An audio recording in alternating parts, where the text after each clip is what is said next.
안녕하세요. 저는 올해 60대 후반 여자입니다. 남편은 아이를 낳고 얼마 되지 않아 하늘나라로 갔고 슬아에 철부지 아들이 하나 있네요. 오늘 글을 쓰는 이유는 저희 아들과 며느리 때문인데요.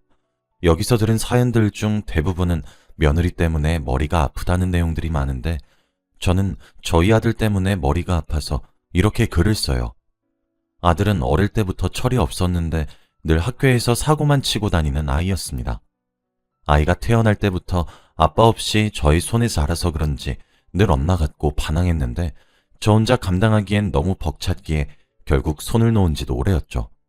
그래도 아들이 혼자서 밥 벌어먹고 살 수 있을 정도의 능력만 되면 좋겠다고 생각했지만 그것마저도 너무 큰 기대였는지 아들은 30대 초반이 되어서도 그 흔한 아르바이트 하나 해본 적 없고 일자리도 구할 생각이 없어 보였어요. 그래도 저는 엄마니까 아들이 돈 달라고 하면 돈 주고 밥 차려달라고 하면 밥 차려줬습니다. 앞으로 아들이 어떻게 살아갈지 걱정이 되려던 그때 갑자기 아들이 결혼을 한다고 하는 겁니다. 솔직히 잘생기지도 않았고 성격도 별로고 능력도 좋지 않은 이 남자를 누가 데려갈지 싶더라고요. 결혼한다는 여자의 얼굴을 보기 전까진 분명 좋지 않은 여자일 것이고 어디 술집에서 가볍게 만난 여자일 것이라고 생각했습니다. 그래도 아들이 처음 데려온 여자니까 기분 좋은 마음으로 첫 만남을 가졌는데 세상에 무슨 일인지 그 여잔 너무나도 곱고 예쁜 거 있죠? 그 여자는 중국 여자였는데 제가 본 중국 여자 중에서 가장 예쁘다고 장담할 수 있는 여자였습니다.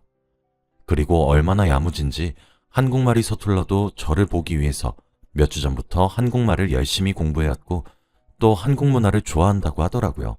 첫인상도 너무 좋았고 당장 며느리 삼고 싶은 여자였지만 하나 걸리는 것이 있었어요. 바로 아들과의 나이 차이였습니다. 중국 여자는 아들과 무려 15살이나 차이가 났어요. 아들은 30대 후반이었고 여자는 20대 초반인 것이죠. 솔직히 그때 나이를 듣고 아들을 많이 원망했고 어린아이를 어떻게 책임진다는 건지 한심했습니다. 집 떠나서 타지에 사는 중국 여자가 능력도 없고 성격도 별로인 남자와 결혼을 해서 무슨 이득이 있다고 그럴까요? 그 여자를 위해서라도 이 결혼은 승낙해주고 싶지 않았어요. 그런데 저희 아들이 제 의견을 언제 생각해준 적이라도 있나요? 제가 반대하던 말던 자기 고집대로 결혼을 진행하기로 했습니다. 결혼을 준비하는 과정에서 알게 된 게 하나 있는데 바로 며느리의 집안이었습니다. 중국은 나라가 커서 그런지 통도 크고 씀씀이도 매우 크더라고요. 결혼을 한다고 하니까 예물도 엄청 비싸고 값진 것으로 보내주시고 결혼도 아주 성대하게 치르시길 원하셨습니다. 그리고 결혼 비용도 거의 대부분 사돈댁에서 다 지불한 것 같아요. 알고 보니 며느리는 중국 부잣집 딸인데 저희 아들 하나만 보고 결혼했다고 합니다. 당연히 사돈댁도 저희 아들이 좋은 사람인 줄 알고요. 며느리는 저희 아들을 정말로 좋아하는 게 티가 났어요. 뭐든지 아들과 함께 하려고 하고 벌써 아이도 낳을 생각까지 하더라고요. 그리고 늘 저한테 어머니 남편 너무 좋아요 라고 귀가 닳도록 말을 했습니다. 그래도 아들이니까 어디 가서 예쁨 받고 다니니 좋긴 하더라고요. 이제 좋은 아내도 얻었고 결혼까지 했으니까 드디어 아들이 정신을 차리나 보다 싶었는데 그건 제 오산이었습니다. 아들은 결혼을 해도 철이 없는 건 여전했고 늘 저와 며느리의 속을 썩이고 다녔죠.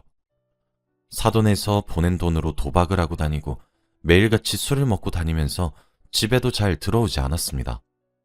저와 아들 부부까지 3명은 한 집에서 같이 살았는데 밤마다 들어오지 않는 아들을 보면 며느리에게 얼마나 미안한지 몰라요. 그런 아들과 결혼하게 해서 고생시킨 게 다 제 탓 같았거든요. 그런데 며느리는 저와 둘이서 있으면 혼자만의 시간을 가지면서 친구들도 만나고 취미생활도 즐길 만한데 늘 저와 같이 있으려고 했어요. 가끔씩 저에게 서툰 한국어로 편지도 써주고 열심히 요리 공부도 하면서 제가 좋아하는 음식들을 해주더라고요. 자식에게도 받아본 적 없는 편지와 음식들을 며느리에게 받으니까 기분이 되게 묘한 거 있죠. 늘 자식이 있어도 없는 것 같았는데 아들이 좋은 며느리를 데려와서 그런지 딸이 생긴 것만 같았습니다. 그리고 제 생일날 미역국과 케이크를 챙겨주고 선물도 주더라고요. 아들은 평생 동안 제 생일을 단 한 번도 챙겨준 적이 없어서 저도 제 생일을 챙기지 않는데 60대 후반이 되어서 며느리에게 생일 축하를 다 받네요. 그러면서 저에게 흰 봉투를 슬쩍 주면서 어머니, 친구들이랑 놀러 갔다 와요 라고 하며 용돈도 지어줬습니다. 저는 딸을 한 번도 키워본 적이 없으니까 주위에서 딸이 있는 친구들이 부러웠는데 이제서야 친구들의 마음이 이해가 가더라고요. 이거 말고도 며느리는 너무 예쁨 받을 행동을 많이 했고 하다못해 아들보다 며느리를 제 자식으로 삼고 싶었습니다. 아들은 저에 대해서 아는 것이 하나도 없었고 늘 저를 쥐갑 취급하면서 돈 달라고 하는데 저희 며느리는 제가 말한 사소한 것까지 기억해주면서 챙겨줬거든요. 그리고 가끔씩 저에게 엄마라는 말도 합니다. 타지에서 기댈 사람이 아무도 없었는데 엄마가 생긴 것 같다면서 좋다고 했어요. 저도 이런 예쁜 딸이 엄마라고 불러주니까 좋았답니다. 아들은 집에 안 들어온 지 한 달이 다 되어갔고 저와 며느리 둘이서 생활했어요. 그런데 밥을 먹고 있는데 갑자기 며느리가 헛구역질을 하는 겁니다. 설마 하는 생각에 테스트를 해보니 임신이 맞았어요. 아들이 집 나가기 전에 생긴 것 같다고 하더라고요. 그래도 임신을 했으니 축하를 해주었고 아들에게 연락을 해보았지만 역시나 받지 않았습니다. 며느리와 저는 그날 너무 좋다고 하며 서로 부둥켜 안고 기뻐했어요. 저도 드디어 손주가 생긴다고 좋아했죠. 이제 며느리는 홀몸이 아니니 저도 집안일을 하나둘 하기 시작했고 며느리 보고 쉬라고 하면서 몸조리 잘하라고 했어요. 출산을 먼저 해본 사람으로서 많은 조언과 충고를 해주었습니다. 그렇게 몇 주가 지나고 드디어 아들이 집으로 돌아왔어요. 이제 한창 신혼인 부부가 왜 붙어있지 않고 그렇게 밖으로 돌아다니는지 아들만 보면 속에서 천불이 나는 것 같았죠. 우선 아들에게 임신 소식을 알렸는데 아들의 반응은 왠지 무덤덤하더라고요. 근데 난 중국아인 싫은데 라고 하면서 자기 아이가 생긴 것을 기뻐하지 않았습니다. 아들이 임신을 기뻐하지 않는 것을 보고 며느리는 많은 충격을 받은 것 같았고 저는 아들이 너무 한심스러웠어요. 아들의 팔목을 잡고 방으로 끌고 와서 한마디 했습니다. 너 어떻게 네 아내한테 그럴 수 있니? 네 와이프가 네 애를 임신했다는데 그런 쓴소리부터 먼저 나오면 되니? 네 와이프가 요즘 애들답지 않게 싹싹하고 얼마나 야무진데 이런 며느리 드물어. 항상 네 와이프한테 고마워해야지. 너도 이제 한 가정의 가장이잖아. 엄마, 잔소리하지 마. 알아서 할게. 나 나가 있는 동안 돈 엄청 많이 따서 가장 노릇 잘하고 있어. 라고 하며 방을 나가더군요. 제가 정신 차리라고 말을 해도 아들은 듣지도 않았고 더 엇나갔습니다. 그럴수록 며느리에게 미안해지고 모든 것이 이런 아들을 낳은 제 탓 같더군요. 아들이 없을 때 조심스럽게 며느리에게 다가가서 남편은 잘해주니? 라고 물었어요. 그런데 며느리는 잘해줘요. 라고 무덤덤하게 말을 했지만 더 이상 물어보면 상처가 될 것 같아서 물어보지 않았죠. 누가 봐도 저희 아들은 제대로 된 남편이 아니었고 다른 며느리였다면 당장 이혼을 했겠죠. 저는 아들이 채워주지 못하는 사랑을 저라도 채워줘야 할 것 같아서 며느리 간호를 정성스럽게 봐주고 한국 엄마 노릇을 열심히 했습니다. 며느리 생일날에는 며느리가 저한테 해준 것처럼 중국 요리를 공부해서 며느리가 좋아하는 중국 음식을 해주었어요. 집안일도 제가 다 하고 밥도 제가 다 차리면서 혼자 있으면 외로울 며느리를 위해 열심히 옆에 있어 주었습니다. 그런데 제가 사실 허리가 별로 좋지 못해요. 몇십 년 전부터 허리 통증이 심했는데 돈이 없어서 수술도 못해서 수술 시기도 놓치고 지금 수술해도 별로 가망이 없어서 이 상태로 살고 있는데 잘 안 하던 집안일을 다시 하니까 허리가 아파오는 거 있죠. 그래도 꾹 참고 아픈 내색 하나 안 하면서 일을 했는데 가끔씩 집에 들어온 아들은 늘 저한테 인상을 찡그리고 반찬 투정을 하더라고요. 그래도 결혼 전까지 아들이 그렇게 반항하는 건 일상이었으니까 익숙했어요. 그런데 이젠 아들이 며느리한테까지 반항을 하고 괴롭히는 게 아니겠나요? 가뜩이나 임신까지 해서 컨디션이 중요한데 애한테 폐악질을 부리는 것이었어요. 저는 그 모습을 우연히 봤는데 너무 놀라서 헙 하며 손으로 입을 막았고 제가 놀라는 모습을 아들과 며느리도 봤습니다. 아들은 저와 눈이 마주치고는 짜증이 난 듯 집에서 뛰쳐나갔고 며느리는 아들이 나가자마자 다리에 힘이 풀려서 땅에 주저앉아 펑펑 울더군요. 며느라, 언제부터 아들이 저랬니? 결혼하고 나서부터요. 연애할 땐 안 그랬는데 나밖에 없다더니. 울지 마, 울지 마렴. 다 내 잘못이야, 며느라. 지금 임신 초기니까 갈 수 있을 때 얼른 본가 가서 생각 정리 좀 하고 오렴. 나는 네가 어떤 선택을 하던 응원하고 따를게. 그러니 중국 가서 가족들 만나고 너를 위한 선택이 뭔지 생각하고 오렴. 며느리는 다음날 바로 중국 행티켓을 끊고 중국으로 갔습니다. 내심 속으로 며느리가 아들과 이혼을 해줬으면 좋겠다고 생각을 했는데 그들 사이를 제가 이래라 저래라 할 수 없는 노릇이라 며느리의 선택에 맡기기로 했죠. 그리고 아이를 낳으면 양육권도 며느리가 가져가야 할 것 같았는데 며느리가 그걸 원치 않으면 큰일이었기에 생각이 많아졌습니다. 누가 봐도 저희 아들은 아이를 키울 자격이 없었거든요. 며느리는 몇 주 동안 중국에 있다가 오기로 했고 그동안 혼자서 집에 있었는데 너무 허전하고 외로운 거 있죠. 늘 며느리와 같이 생활해서 외로운 것도 없었고 웃고 떠드느라 시간도 잘 갔는데 혼자 남겨지니까 시간도 잘 안 가더라고요. 그래도 그 시간에 며느리는 좋은 시간을 보내고 있을 거라 생각하니까 마음이 놓이긴 했습니다. 그리고 그날 아들이 만취가 돼서 집으로 들어왔는데 웬 한 여인을 데리고 오는 겁니다.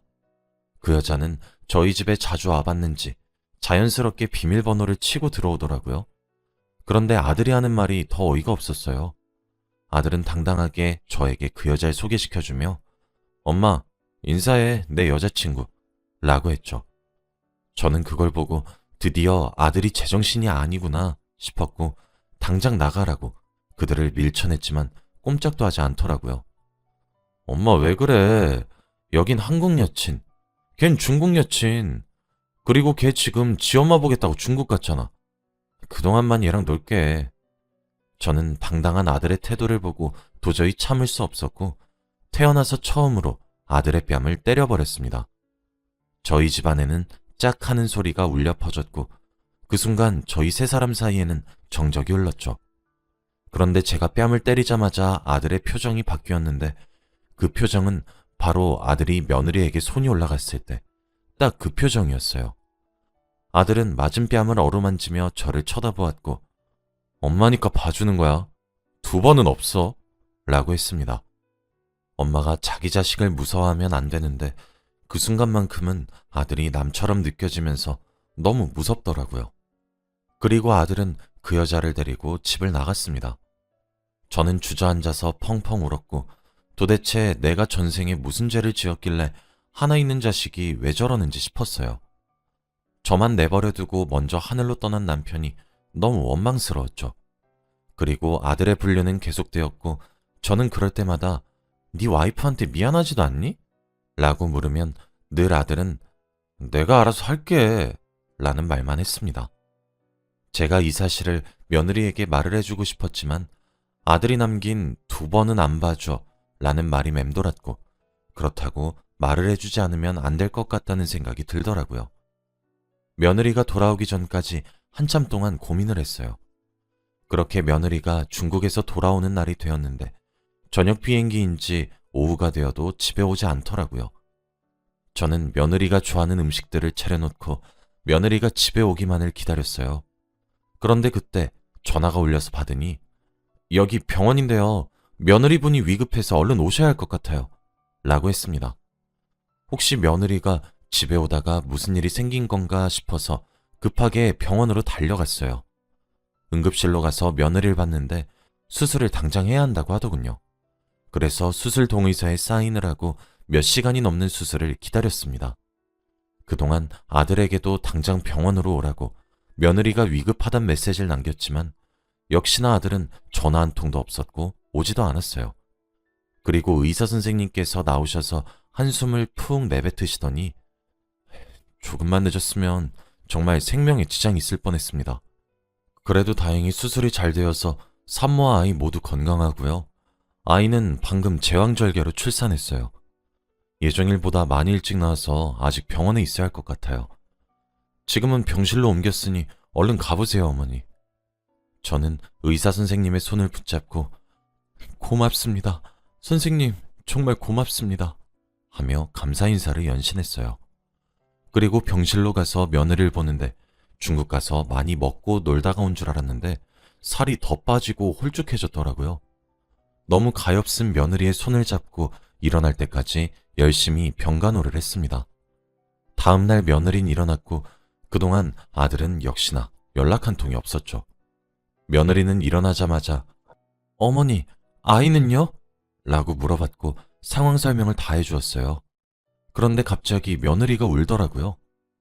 얘야, 울지 마라. 왜 울어? 어머니, 저 사실 중국 안 갔어요. 그게 무슨 소리야? 중국을 안 갔다니.